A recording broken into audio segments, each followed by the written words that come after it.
These are kind of special times when we can be out having lunch with each other, so thank you for being here today. I'm Tara Barney with the Regional Partnership, the new EREP, the Evansville Regional Economic Partnership. We're proud of our new organization and our new name, and we have also very efficiently shortened it to EREP, so you'll hear that reference many times today. But our organization is intentionally focused on driving growth with one voice, one mission, and on behalf of our region. We think through innovation, strategic planning, and global collaboration, we can grow opportunities, help to create jobs, and promote our region as the best place to build a business, a career, and a future. So when I say we, I mean we. It's not just we, it's we out here in this room. So I want to thank each of you for being here today. It has been quite a year. Actually, it's closing on 2 years. I think we are officially at a year and a half in our COVID circumstances now. Each of us as business executives has been addressing influences really caused by COVID for these past year and a half. And these experiences have been really interestingly adjusted to a great extent by the revenues that have flowed from our federal, state, and to an extent local partners that have had interesting impacts on our economy. Certainly that extraordinary flow of resources is a one-in-a-kind situation that I've never seen in my career. And I think individually as families, as businesses, and as our communities, we've all been trying to sort through that. So I am particularly interested in hearing from those local executives who are our key chief elected officials on some of the wild ride they've been on this past year and a half. I'm not prompting you, mayors, but in all seriousness, we are so appreciative of this opportunity. It's a unique time in history, and if there's somebody that every night when you pull into your driveway or your townhouse or wherever you go in the evening, whichever community you hail from, and if you ask yourself, who's that individual that has the biggest opportunity to affect the quality of life for you and your neighbors, I bet you're going to say, it's our mayor. And so our mayors are extraordinary leaders for our region, and this is a great opportunity for, I think, a first-of-the-kind event, but I hope one of many to come. So I extend my personal appreciation to each of you gentlemen for not only the service you provide to this community and to your communities, but the services you're providing to this region. And that's my opportunity to say, other elected officials that are here today, I'd like to ask you to stand with our mayors so we can give them all a quick round of applause, or a long round of applause, whichever you prefer. Folks, would you stand?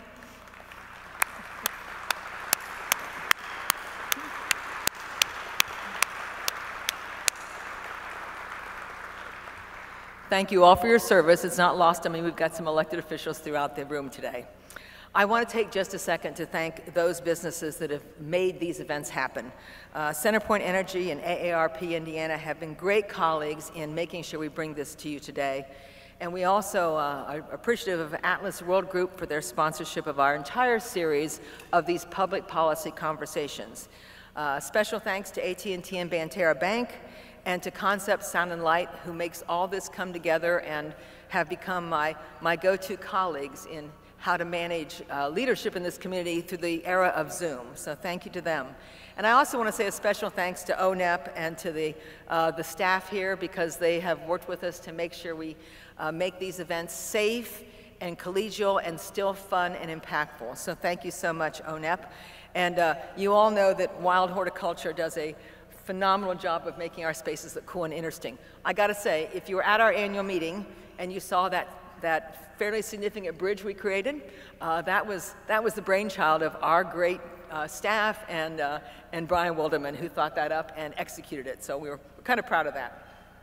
But we have a lot of outstanding sponsors of this, so join me in giving them all a hand.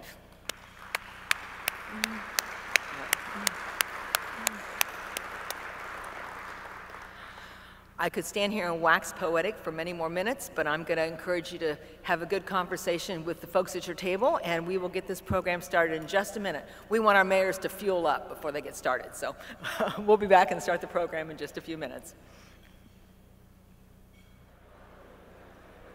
Well, good afternoon, everyone. Actually, technically, I think it's still good morning, but Good morning, good afternoon, welcome everyone, good to see you. Thanks for joining us today. So my name is Christine Keck. I'm the Managing Director of Federal Government Affairs for CenterPoint Energy, and I have the honor to serve as the Treasurer for EREP and also as our Finance Chair, and it's my honor to welcome each of you here today and to welcome our distinguished guests. I have to say, going just for a moment off script, so the staff now is out going, oh my gosh, what's about to happen? I'm super intrigued by the chairs, and I don't know if there's any sort of, methodology about the choice of the chairs, but for those of you who can't see, it's sort of an interesting array, and that just tells me that it's going to be a very interesting and enjoyable afternoon with our distinguished guests today. So today's program is really a first of its kind and frankly is very in keeping with what we have envisioned for EREP, being truly a regional organization. Like you, I always look forward to visiting with our good friend, Evansville Mayor Lloyd Winnecke, and I look forward to doing so again today, especially since our mayor used the recent formation of the Evansville Regional Economic Partnership as an opportunity to invite his fellow mayors from throughout our region to be part of today's conversation. So it is my distinct honor to introduce our mayors who are our esteemed guests today from throughout our region. And since I have the podium, I do want to take a moment of personal privilege to thank each of you mayors for your vision that you've extended to your respective communities and to your region. And it's frankly your leadership that is putting us on a path to regional transformation. As one representative of the many businesses who are committed to our region's future, we appreciate how important our partnership is with you. And if you'll hold your applause, please, without further ado, join me in welcoming the Mayor of Mount Vernon, Mayor Bill Curtis, the Mayor of Boonville, Mayor Charlie Wyatt, the Mayor of Princeton, Mayor Greg Wright, the Mayor of Henderson, Mayor Steve Austin, and indeed to lead the discussion today, Lloyd Winnecke, the Mayor of Evansville. Please join me in welcoming them. Thank you. Okay, I claim the first brown chair in the middle because it swivels. So these chairs, okay, Bill's got one that swivels. I guess everyone swivels here. So these chairs are from our friend Pat Coslett, who said he'd really wanted to help out today, but he didn't have 5 chairs that matched. I think Tara and the team said, the chairs don't need to match because we have 5 communities that are different. We have some similarities, so you see 5 mayors and 5 different chairs, and again, the chairs are all for sale, so thank Pat, he'll be happy to sell them to you. Absolutely. So we have a good group. A quick introduction, then I told each of my colleagues to come ready to brag about what's going on in their cities because there's a lot of good stuff happening. We share a lot of resources. We see each other and talk to each other more than you might imagine. And it's a pleasure to share this stage. Bill Curtis, the mayor of Mount Vernon, is in his 2nd term. Charlie Wyatt, the mayor of Boonville, is in his 2nd term. Greg Wright from Princeton in his 1st term. And Steve Austin from Henderson is in his 3rd term. And I am in my 3rd term. So Greg, you're the newbie. I am. So our hair just turned gray, yours fell out, so pretty short order. What happened was, nobody said I was going to walk into a COVID year. Oh, well. That's what happened. So. We'll get to COVID in just a little bit. I thought we'd start by giving every community a chance to brag. So Mayor Curtis, there's a lot of good stuff happening in Mount Vernon. Why don't you start us off by sharing what's going on there? Well, you say there's a lot of good things going on. One of the highlights of the year, and I won't go into it too much. Push your mic up just a little closer there. There you go. All right. Hear me now? Okay. All of us dealt with COVID, and I think the highlight was how well we came through. And that's been, has amazed me with a small town, small departments that we got through it as well as we did. But the one thing in the last year that really has been the biggest thing to me is kind of a small thing in a way. I'll have to go a little bit of history, but for those of you that know Mount Vernon or have been there, if you went to our Main Street a number of years back and went down to the river, we had a beautiful view. But as far as the riverfront, we had 2 asbestos-covered silos, abandoned railroad tracks. Some of you may or may not have gone to Lucky Linda's or the Peerless. It wasn't one of the best places in the world. Well, through the help of NDOT a number of years ago, we got rid of the silos, we got rid of the railroad tracks, and now we have a beautiful riverfront. Like Henderson, like you, Mayor, we're really proud of it. Then, after we got that done, Main Street itself didn't look just the best.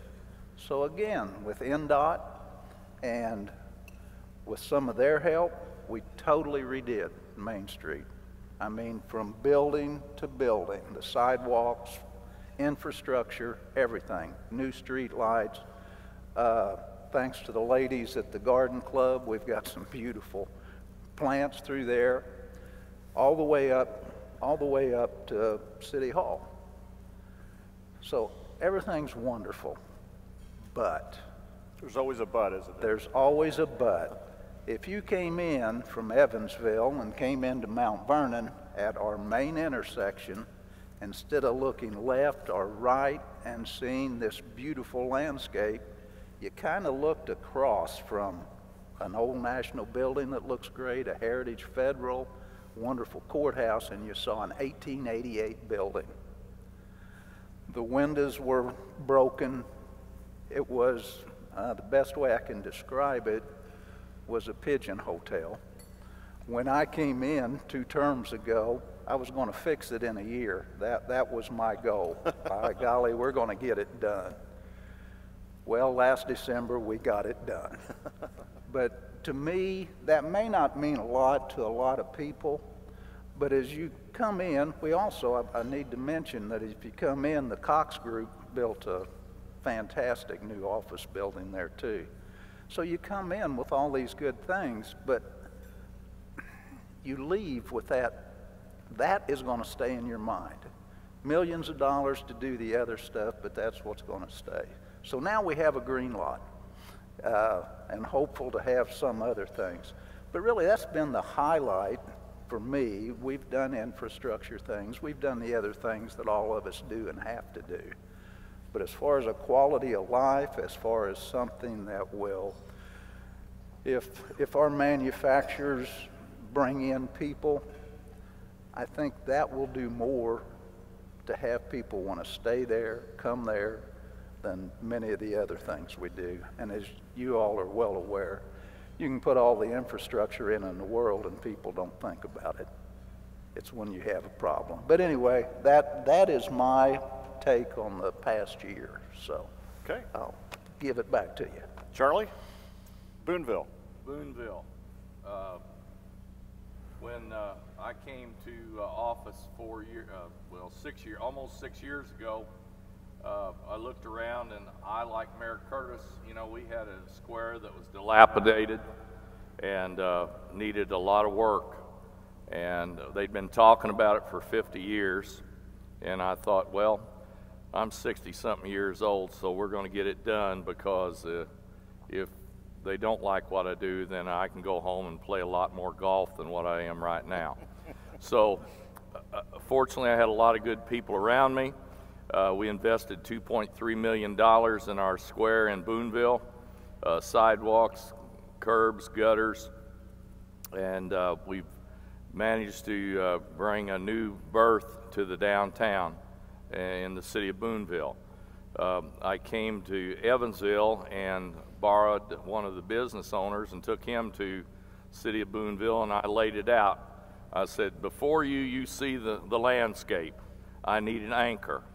And I end up getting, well, supposed to have 2 businesses up there that are anchoring the square right now, which I'm very proud of. 3rd Street Saloon, you know, they've anchored that. They invested like $1.2 million in a restaurant up there, and everything else has just kind of went along with it, you know, to try to keep up with the Joneses, so to speak. But anyway, we've got more stuff coming for the square. I know we've got 2 arches that we're going to put up. They should be up in May of 2022. And what I've done the last last year, while we've been dealing with this COVID, I got the city council to go along with me and said, hey, let's get some stuff shovel ready. So we went out and we invested in surveys for a hotel. Boonville they've got a motel, but is in desperate need of another hotel. So if anybody out here wants to invest, see me at the back here before you leave. Also, what we're looking at is more housing. We need more housing. One thing that will not be on the city limits, welcome to Boonville sign, is that the city of Boonville had the longest running sewer ban in the history of the state of Indiana. Not very proud of that, but so we've been playing catch up for the last 25 years. I'm pleased to report that we had our first subdivision in 40 years started, getting ready to go to our second one. Warwick County School Corporation, along with the city of Boonville,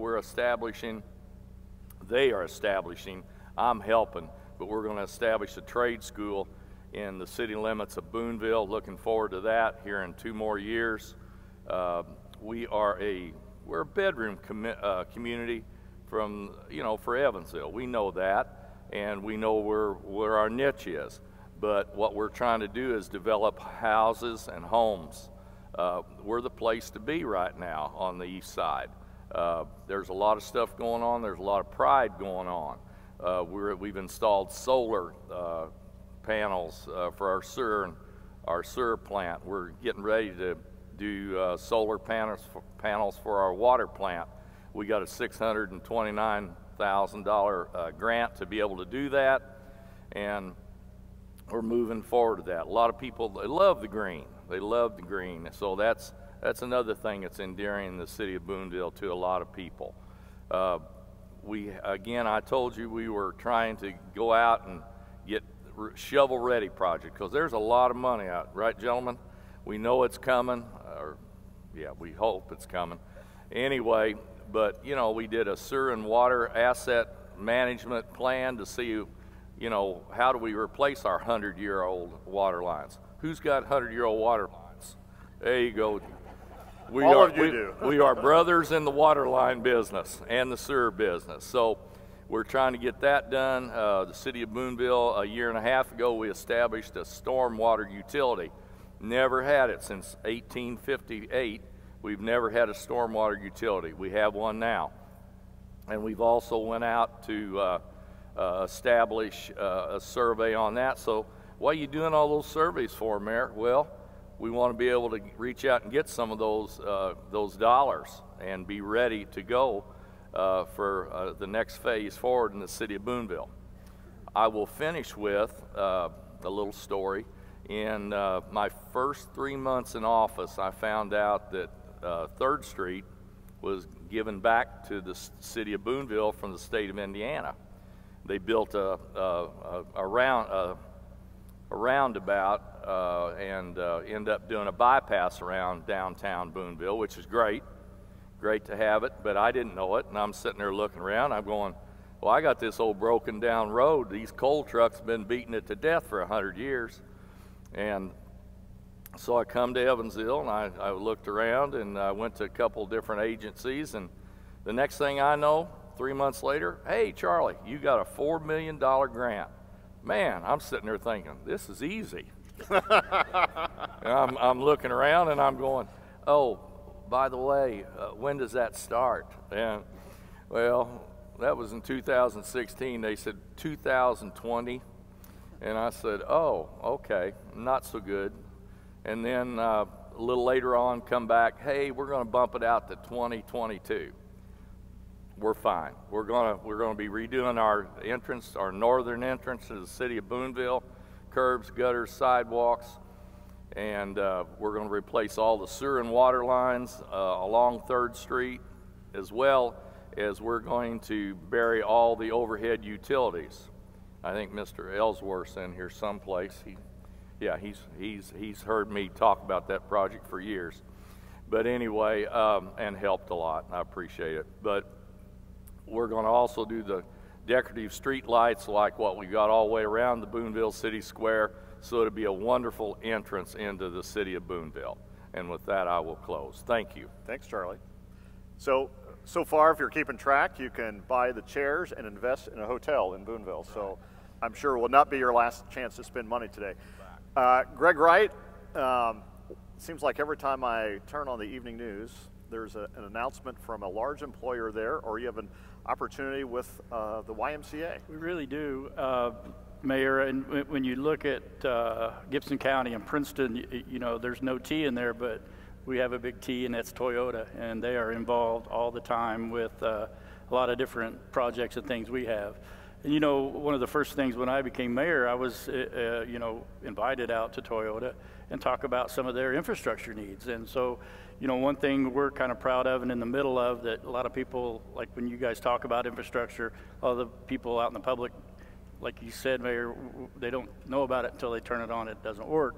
So when we sit down with Toyota, we you know, assessed what some of their needs were, and we're within the next 2 or 3 months going to be completing a $10 million sewer plant renovation project. Some of the other infrastructure things we're doing, we have a major water line that supplies a lot of the Toyota subsidiaries. That's going to be going out to bid and starting here this fall. So those 2 infrastructure things we are excited about. You know, that's not the sexy stuff they call it, but it is something that as mayors, you know, you learn to put a lot of importance on. So, you know, with Toyota's announcement at the beginning of the year about an $800 million expansion project with, you know, hiring 1,500 new employees, and, you know, I had a meeting with Ted Brown, who's kind of one of the first 2 or 3 in command, of course, with Leah at Toyota, and he's talking about they've already started a hiring process of about 50 people a week. So, you know, we're involved in the region, of course, with EREP and the Ready Grant program, and, you know, huge emphasis has been put on housing, and that's kind of where, you know, us and a lot of other communities fall short, is the fact that when Toyota, you know, came into being in our backyard, we didn't really have the housing ready. So we're really pushing, you know, that idea to try to maybe use some of that money if we're successful in getting that, which I think, you know, with the regional cities, you know, this group and what they did the first time, you know, I think they should get a hand of applause for that, because that was unbelievable. But, you know, you have to weigh that and the quality of life stuff, which is kind of the fun stuff. And, you know, Jonathan's sitting right here with the YMCA, and, you know, they put a lot of belief in what we had as a project in our downtown with the new YMCA, and that's a quality of life thing that we really fell short on in our community with the youth and, you know, the elderly, people my age, whatever I am, in between, almost elderly, I guess. But we just didn't have a place to go and work out and do those kind of things. So, you know, kudos to those guys for believing in us in Princeton and knowing that we're going to have a state-of-the-art facility coming up in the next couple of years. So, yeah, that's something we're excited about. We did at the beginning of the year also annex. I don't know if you guys have ever dealt with that, but I was new enough to not really know how it works, and it went off without a hitch. We had 260 acres in the southern part of our town that we were able to annex into the city of Princeton voluntarily. So we had a group of, you know, landowners that seen the value of being part of our city. And we've got 2 major developers right now looking at building some condos and a 144-unit apartment complex there in Princeton. So I told Ted Brown and the Toyota brass, I could slow down a little bit on your hiring so we can get ready for that. But they don't seem to listen. They're ready to go. So we're gonna try to catch up with that and that kind of thing. Also this summer, you might all might have heard that we had Olympic gold medalist from our hometown, and we were very, very proud of that. And Jackie Young, of course, was on the 3-on-3 women's basketball gold medal team, And so yesterday we went around town and put some signs out to commemorate that. So that's the fun stuff. So, and I'm learning from these guys because, you know, like Lloyd said, we do talk a lot, and anybody has a problem, you know, Charlie will call me about Labor Day or, you know, that kind of stuff. So I cherish that friendship, and just take me under your wing and guide me, will you? Absolutely. So I've had the pleasure of personally knowing Steve the longest. Steve was, in a previous life, the publisher of the Henderson Gleaner, and I, in a previous life, spent some time in television news at WEHT. So we would do Leadership Henderson events together. And so years later, we each became mayor, and it's a pleasure to share the stage. Steve, there's always stuff going on across the money-saving bridge in there. I'll tell you what, we've got a lot going on right now, Mayor. One of the big things that has happened in Henderson in the last 60 days, and I'm sure some of you have heard of it, but we landed a tremendous economic development company. And it's Pratt Industries. And Pratt is not a common household word, but in the scope of industry, it's a pretty big deal. And Pratt manufactures cardboard boxes that is used for shipping. And you know what has happened with the shipping industry in the last couple of years with Amazon, which is one of Pratt's customers, Home Depot, which is one of Pratt's customers. And they have outgrown all of their other facilities in the United States. And we came out on a border-to-border study that they had to relocate and build another plant.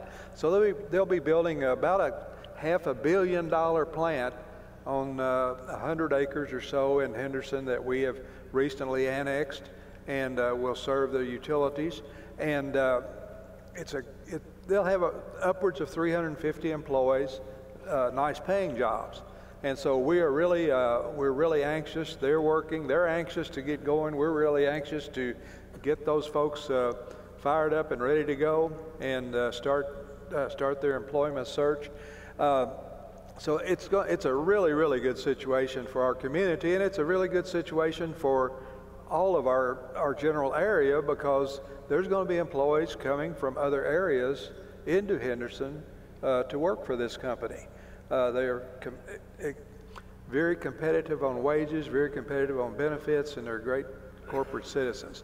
We've got 2 Henderson tables over here, and a lot of those folks were involved in that. One of the things that we do in Henderson, and I wear them out on it, is we collaborate. We have a lot of collaboration, and a lot of these folks were involved in that, and we found out that we can do a lot more together than we can a little bit here and a little bit there. So another big success that we have had is with our Henderson Deaconess Hospital.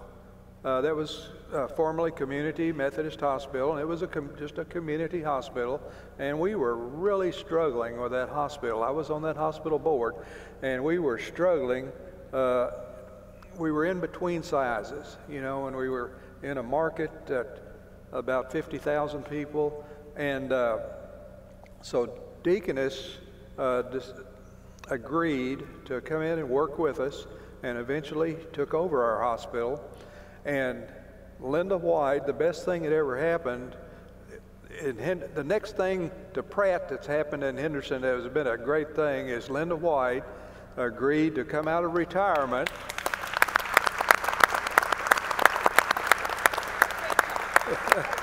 and manage our hospital for a period of time that she will choose. And so it's been a complete turnaround. Attitude, service, everything that we do. Dr. Dennis Beck is assisting in that, and he has done a great job. It's a completely different place when our citizens walk into that hospital now than it was 2 years ago. And I believe for the first time in 7 years, I believe that our hospital came out in the red in the last fiscal year that we had that. So that's a great thing. Of course, we're working hard on I-69, and one of the reasons Pratt came to Henderson, I think, is because of I-69, the prospects for that, because they do a lot of shipping. And Bob Cook is here today. He's right on the front row here, and I'm so happy to see him. And I'm really happy to see him every other month when we have our Bridge Link meeting, because he's our chairman. And he is the driving force on Bridge Link. And we really appreciate, Bob, your efforts and all that you do on that. It's coming along. Kentucky has 2 of the major three phases approved and financed. So we will be doing a lot of work in the next 2 years. And then, of course, we hope this federal, the 1.5 trillion federal bill comes available, and that will help on the bridge and the approach itself.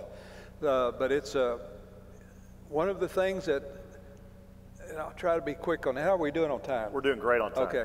One of the we have 2 existing bridges that are the two bridges that are there right now. We have a little controversy on that because Kentucky has looked at the statistics, and they have decided that we're probably going to need both of those bridges in the future because there's so much local traffic between Henderson and Evansville, between employment, gasoline, and cigarettes. There's a lot of traffic across there. And so anyway, but Indiana has not determined yet. Indiana pays 50% of the maintenance on the existing bridges, and Indiana has not decided yet. I don't think they've been down here on Friday afternoon. They've not decided yet that they will agree to keeping 2 bridges there. So that's one of the things that we're working on. If you travel that route, you know the situation, and you know how much local traffic is on there. And with one bridge, one toll-free local bridge, it's not going to work out very well. So any kind of support that you can give on that, well, we really appreciate it. I told you it was fine to talk about that. It's totally good. I want to talk a little bit about quality of life.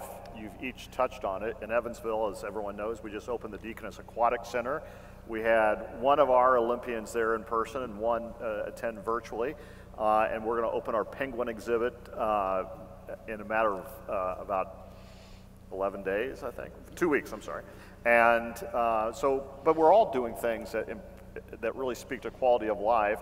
All the businesses that look to expand and all of our communities want good quality amenities. Why don't we talk about what you're doing with Charlie? I know you guys bought a golf course a couple of years ago. That's helped with quality of life in Boonville. You have the course record too, I guess.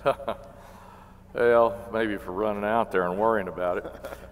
Yeah, we picked up Quail Crossing Golf Course in 2017. We've, like all of us, we all struggle, you know, with budgets and things like that, unless I'm the only one that does that. But what happens is that in private business, you know, you can dedicate whatever you've got to do, but in public, you know, you got to kind of plan it a little bit more, how you're financing things.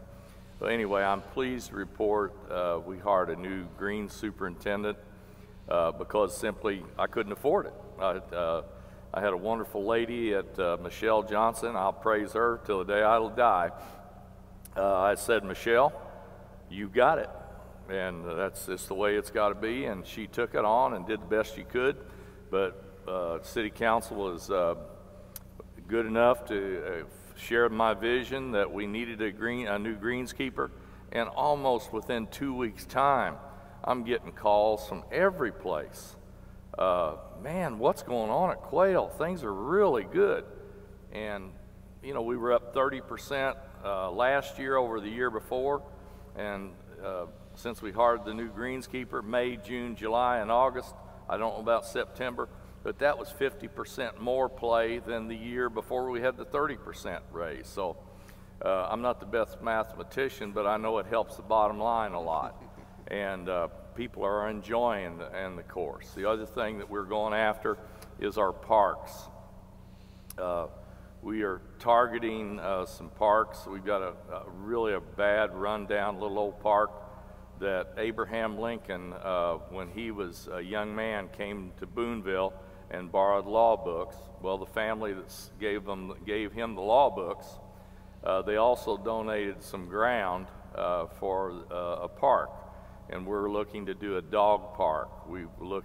I tell you what, I don't know about you guys, but the biggest meeting I ever had in my life was when somebody said, hey, this Boonville City Council's looking at maybe a dog park. I had them from anything from Henderson to Oakland City, Indiana coming down there and supporting this. They wanted it. Also, you know, new playground equipment, shelter house, but we want to highlight the importance of Abraham Lincoln and his involvement with the city of Boonville. We put a lot of money in our city pool this last year. While we were down with COVID, we knew we had to do something. Well, let's put new liners in it, let's do some painting, let's add some more features. I know this next year that we're adding 6 pickleball courts. It was right beside the city pool, and until 3 months ago, I had no idea what pickleball was, so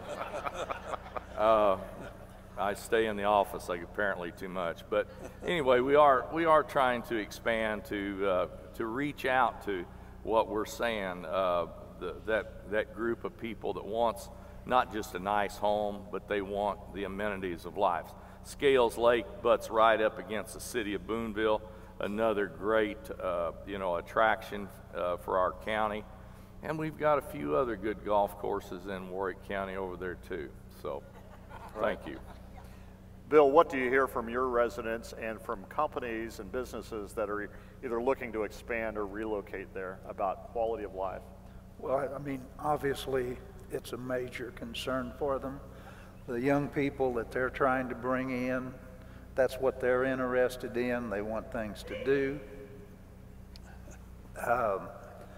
We are looking at doing a comprehensive plan, should be starting actually in the next few weeks.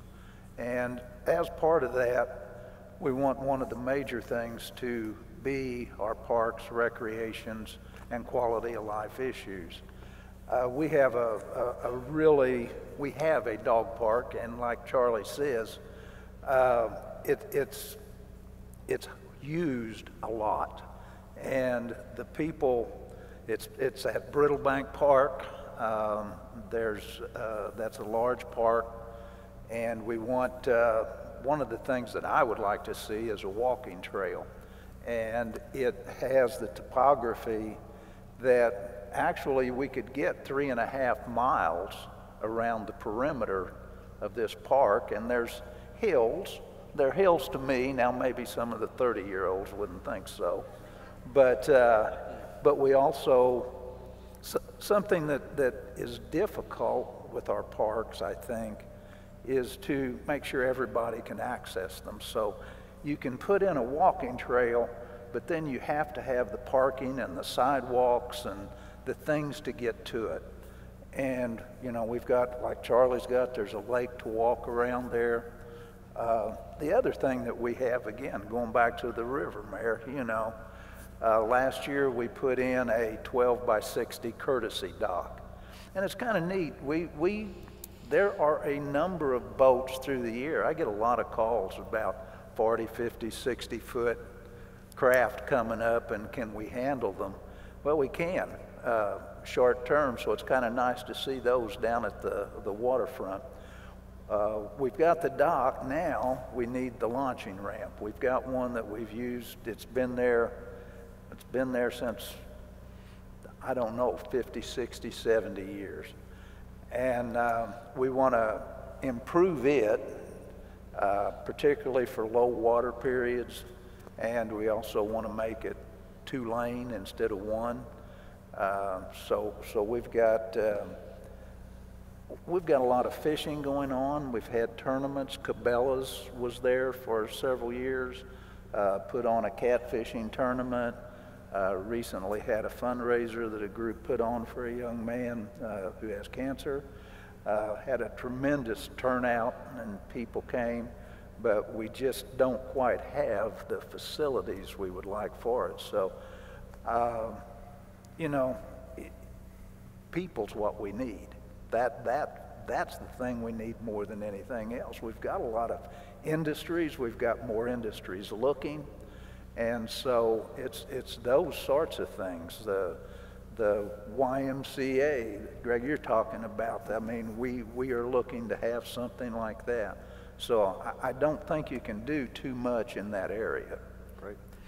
Greg, let's give you a chance to brag a little more about the YMCA project, because it could really be a game changer, not just for the city, but for Gibson County. It really can. I mean, we're one of the only counties in the state that doesn't have an indoor aquatic facility of any type, unless you count the Hampton Inn. And I don't think you can count that.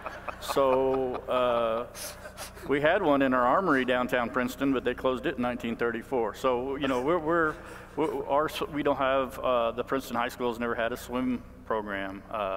And some of the county schools, Gibson Southern, I think they've had to travel across county lines to find a place to swim. So, you know, that is a huge thing about our community that we have lacked.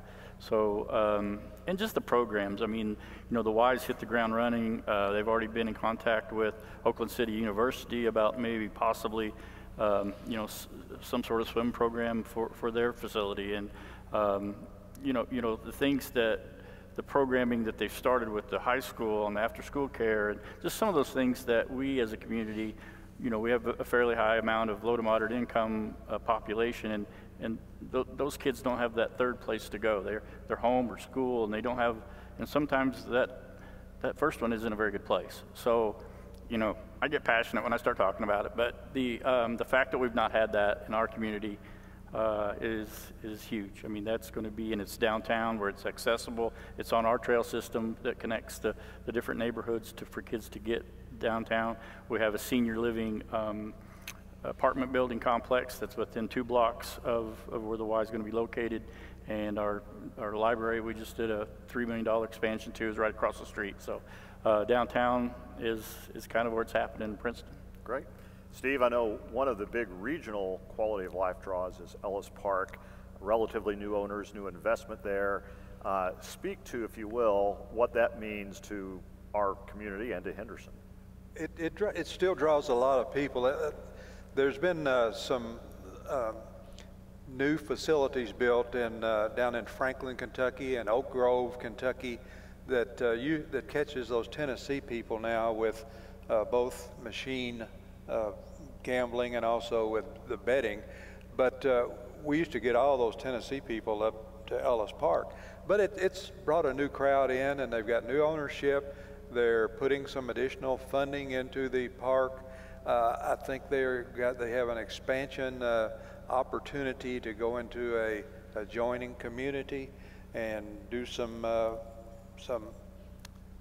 machine and horse betting operations. So they're doing very well, and it's a tough business when you compete with Keeneland and Churchill Downs and some of those really larger tracks. But I think that they're going to be fine, and the ownership seems to be highly interested, which has not always been the case in previous owners. But Ellis Park has a lot going for it. It's a tradition, and I think they'll continue to do very well. One of our big pluses, of course, in Henderson is our riverfront. We have about a 2.5 mile riverfront with paved walking trails and lighting, and there's 4 city parks within that 2.5 mile river walk, and we have a tremendous number of people that use that. I live close to it, and I know in the mornings I see people out there. On the few occasions I'm up at 6 a.m., I see people out there walking and having fun, and I'm just trying to get my eyes open. But and then, you know, all the way through the evening. But one of the big things about our riverfront is that we have a couple of folks over at the table, Abby and Lindsay, and they bring events into our community.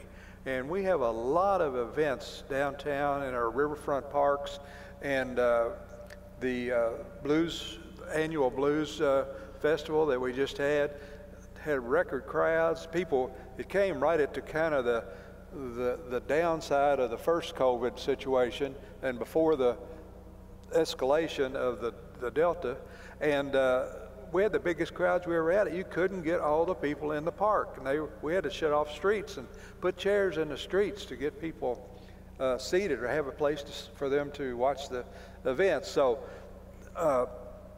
we're creating a new sports park in Henderson. It'll be 9 fields, 9 baseball, softball fields, 3 all-purpose fields that can be used for football, lacrosse, and things like that. We also have acquired a golf course that was failing, and the city acquired that, and it's now doing very well, and we have high hopes for that. And we are putting in a new transient dock, or we hope to put in a new transient dock on our riverfront to help the boaters. We have a pretty good launching area. We have 4 lanes of launch, but we need some better docking situations. So things are going pretty well, and we, the good thing about it is we have a lot of people using and involved in our recreation and living situations. Let's talk, we mentioned COVID several times. I think it's important to note a couple of things. First, when Amy Canterbury and Bob Jones and Bill Bussing and several others helped form the Greater Evansville COVID-19 Relief Fund, it didn't include Henderson specifically, but we did partner with Henderson and its chamber on reopening activities. But our communities all benefited in Indiana from probably every person in this room and their businesses for the donations. Talk to this group a little bit. Bill, we'll start with you about how that fund helped stand up nonprofits and other organizations in Mount Vernon and Posey County. Well, I'm sorry, I had some trouble with. So the COVID Relief Fund? Yes. Talk about how that helped Mount Vernon and Posey County. All right. The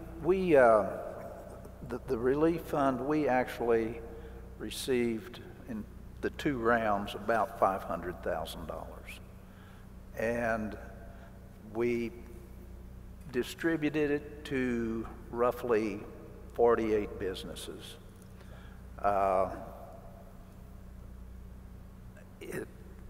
The people were obviously very thrilled to get it.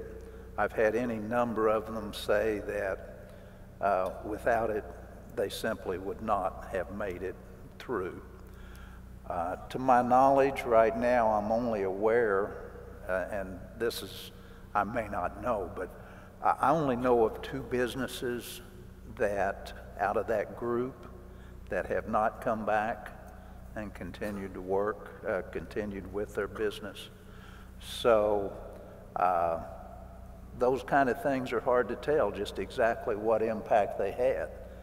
But again, in talking to the people, just the relief, not that they had from having the extra money, was tremendous. So, Charlie, I know you saw it from not only your role as mayor of Boonville, but you also sit on the Salvation Army Board of Directors. So talk to the group about not only, well, from both perspectives. Well, one of the first things that I was asked to do when I became mayor was to sit on the Salvation Army's Board of Directors. And I said I'd be glad to, as long as we're not duplicating, buildings and things like that, and utilities. We don't need another one in Boonville. You've got it in Evansville. But as long as we can work together, and that was my big thing when we started. I've been honored, again, to be part of that group because we were able to partner with the GER, which I also am a member on that board too. And it was absolutely amazing. There was a core group of people. I mean, Lloyd and I were both on that group, but Bob Jones and that bunch, I'll tell you what, I can't say enough for Bob Jones and his core group, Mr. Chapman also, for the way they were able to go out here and partner with every one of you in here to help, keep people from, being hungry. I know in the Boonville, Warwick County area, I'm not the prettiest cheerleader, but I'll put a pair of pom-poms on when it comes to raising money and going out here and trying to get these non-for-profits to apply with the GER to be able to feed people. City of Boonville, I've always been fascinated with the fact that there's so many people that behind the scenes want to help, and that's a little secret. But hey, don't tell nobody that I'm doing this, but I'm there for you if you need me. And then when you take that group and then you take the GER group together, you can make a lot of things happen, because I was constantly picking up phone. Well, you got a round of funding now, so wait 60 days, do it again. Well, they didn't think they could. I said, oh yeah, do those things. But I think it was almost $7 million. Am I correct there? I think the final $7 million that a group of people went out and raised for another group of Americans that were hungry. I think they deserve a great round of applause. GER.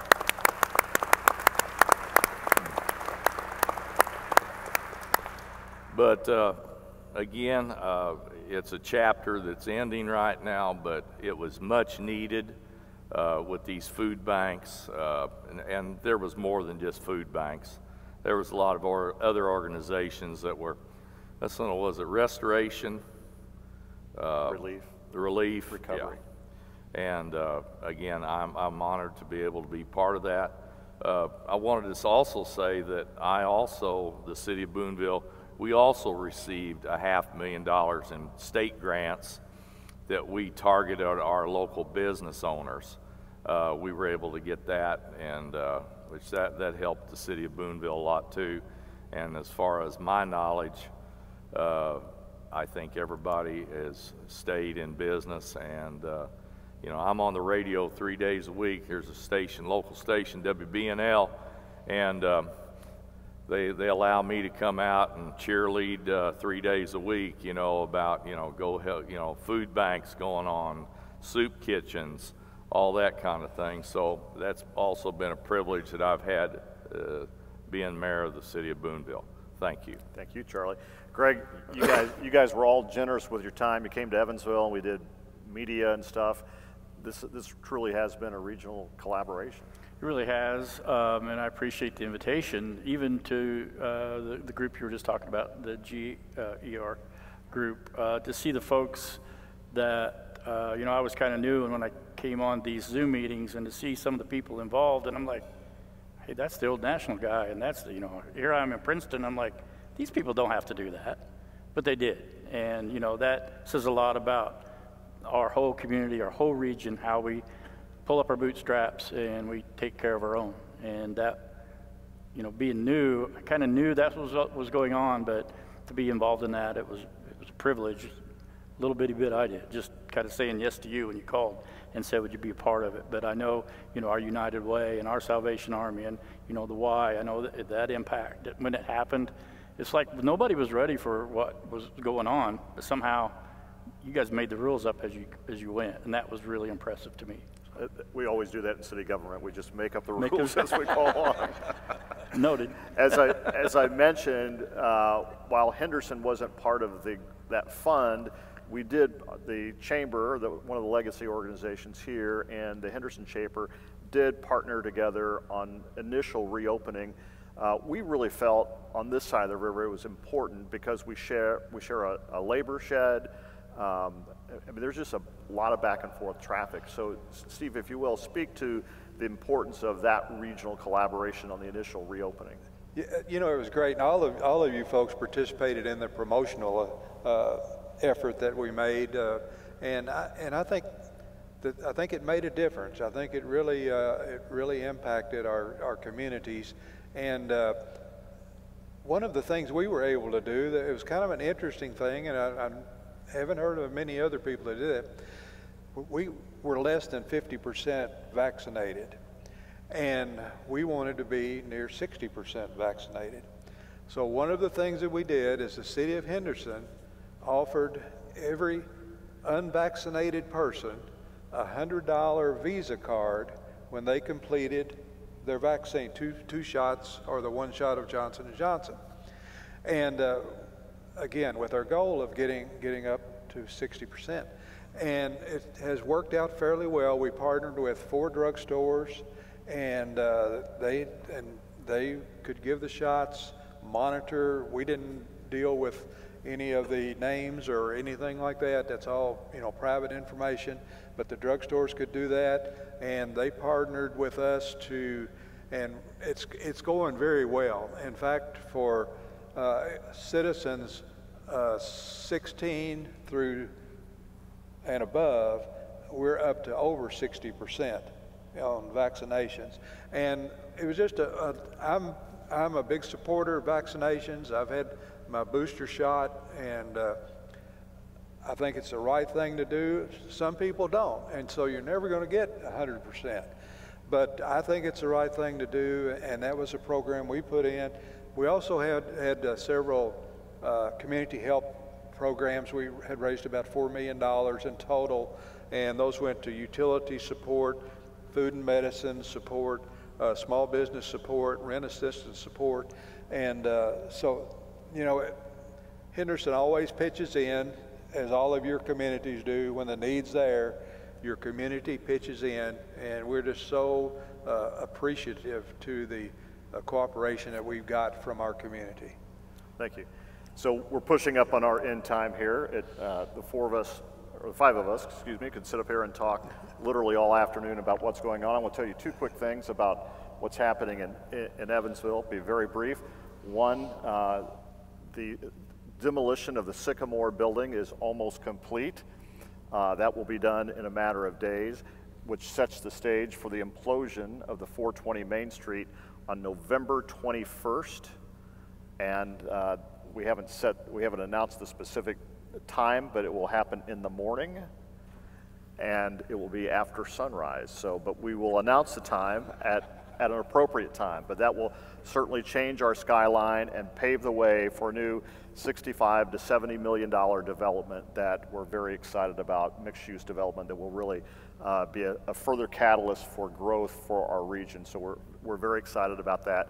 As I said, we'll be opening our penguin exhibit in just a couple of weeks, and the Sunrise Pump Station, a project that I know is near and dear to everyone's heart. This is a facility that is required by our consent decree with the United States EPA. That's anyway, it is opening by the end of the year. So I know you're all really geeked out by that. Let me just close with a sincere thanks to my colleagues, because we do chat all the time. We share the same kinds of issues. Mine are probably a little larger than some of theirs, but the issues are the same, and almost always the solutions are the same. And that's why we collaborate. That's why we're friendly, and we exchange best practices from all of our communities to benefit the region. So thanks for sharing the stage with us today. I told you it'd be easy, no heavy lifting, and we appreciate the opportunity to share a regional view of what's going on in our region. So thanks, and have a great day. I think Greg's going to close us out.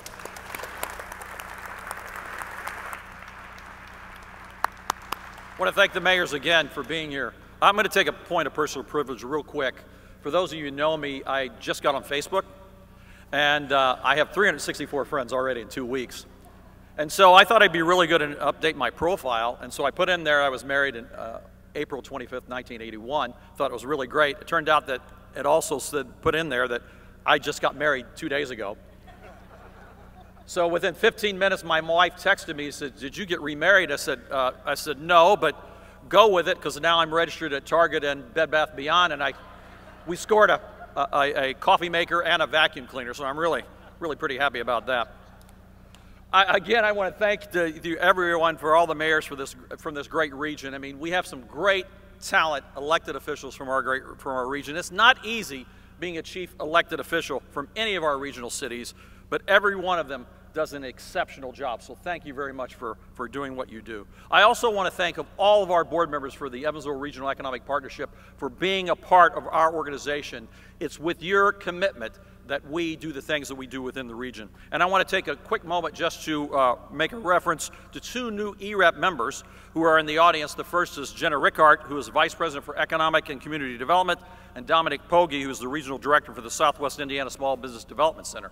So if you see them back there, they should be back there. If you need any of the services that either Jenna or Dom can provide, please don't hesitate to reach out. Lastly, I'm reminded of a quote from the Irish poet and playwright Oscar Wilde when he said, "Experience is the name everyone gives to mistakes." So I'd urge each of you, go out today, make some mistakes for our region. We'll be better for it. Once again, I want to thank for the generosity of our sponsors, as insightful events as this would not be possible without their financial support, and they are greatly appreciated. Have a wonderful remainder of the week and a great afternoon. Thank you.